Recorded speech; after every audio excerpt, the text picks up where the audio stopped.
Welcome all to சரிதா சமையல். இன்றைக்கி நம்ம சமையலில் ஒரு ஸ்நாக் ரெசிபி தாங்க பண்ண போகிறோம். கம்பு மாவு போண்டா எப்படி பண்ணுறதுன்னு பார்க்கலாம். இந்த போண்டா பார்த்திங்கன்னா சாப்பிட நல்லா சாஃப்டாகவும் டேஸ்ட்டாகவும் இருக்கும். இப்போது இந்த கம்பு மாவு போண்டா எப்படி பண்ணுறதுன்னு பார்க்கலாம். இது பண்ணுறதுக்கு ஃபஸ்ட்டு ஒரு மிக்ஸி ஜார் எடுத்துக்கலாம். இதில் பார்த்திங்கன்னா 3 பச்சை மிளகாய் சேர்த்துக்கலாம். இது கூடவே ஒரு துண்டு இஞ்சி சின்ன சின்ன பீஸாக கட் பண்ணி சேர்த்துக்கலாம். அடுத்து இதில் 1 ஸ்பூன் சோம்பு சேர்த்துக்கலாம், 1 ஸ்பூன் சீரகம். இப்போது இதில் கொஞ்சமாக தண்ணி சேர்த்து நம்ம அரைச்சி எடுத்துக்கலாம். கொஞ்சம் குறப்பாக அரைச்சி எடுத்துக்கலாம். இந்த அளவுக்கு நம்ம அரைச்சி ரெடி பண்ணதுக்கப்புறம் இது ஒரு ஓரமாக எடுத்து வச்சுட்டு ஒரு மிக்சிங் பவுலில் 200 கிராம் கம்பு மாவு சேர்த்துருக்கேன். இது கூடவே 3 ஸ்பூன் அரிசி மாவு. அடுத்து இதில் 1/4 ஸ்பூன் பெருங்காயத்தூள் சேர்த்துக்கலாம். இது கூடவே கொஞ்சமாக மஞ்சள் தூள், 1/2 ஸ்பூன் மிளகாய்த்தூள் சேர்த்துக்கலாம்.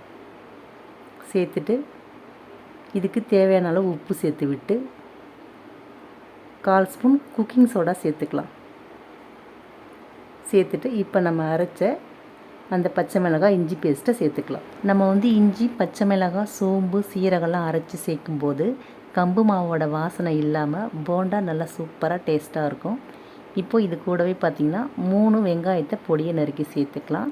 போண்டாவுக்கு எப்பயுமே வெங்காயம் கொஞ்சம் அதிகமாக சேர்க்கணும். அப்போ தான் நல்லா சாஃப்டாக டேஸ்ட்டாக இருக்கும். இப்போ இது கூடவே பார்த்திங்கன்னா பொடியை நறுக்கின கருவேப்பிலை மல்லி கொஞ்சம் சேர்த்து நல்லா கலந்து விட்டதுக்கப்புறம் இதில் கொஞ்சம் கொஞ்சமாக தண்ணி சேர்த்து போண்டா மாவு பதத்துக்கு இதை நம்ம பிசைஞ்சு எடுத்துக்கலாம். பார்க்கும்போதே தெரியும் இந்த அளவுக்கு இருக்கணும். அடுத்து ஒரு கடாயில் எண்ணெய் சூடு பண்ணி எண்ணெய் நல்லா சூடானதுக்கப்புறம் அடுப்பை மீடியம் ஃப்ளேமில் வச்சுட்டு இதை நம்ம சின்ன சின்ன உருண்டைகளாக போட்டுக்கலாம். இதை போட்டதுக்கப்புறம் அடுப்பை நல்லா சிம்மில் வச்சிடலாம். வச்சுட்டு இதை நம்ம பொறுமையாக வேக வச்சு எடுக்கணும். நம்ம அடுப்பை வேகமாக வச்சோம்னா மேலே கலர் மாறிடும், உள்ளே அப்படியே இருக்கும், வேகாது. அதனால் போட்டதுக்கப்புறம் அடுப்பை நம்ம சிம்மில் வச்சுட்டு இதை பொறுமையாக வேக வச்சு எடுத்துக்கலாம்.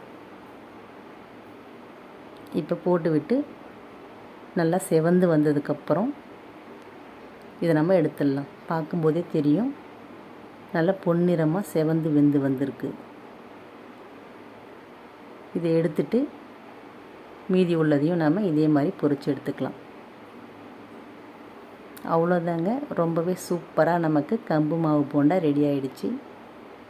நீங்களும் ட்ரை பண்ணி பாருங்கள். வீடியோ பிடிச்சிருந்தால் லைக் பண்ணி ஷேர் பண்ணி கமெண்ட் பண்ணுங்கள். என்னோடய மற்ற வீடியோஸ்லாம் பார்க்கணுன்னு நினச்சிங்கன்னா சரிதா சமையலுக்கு சப்ஸ்கிரைப் பண்ணுங்கள். தேங்க்யூ.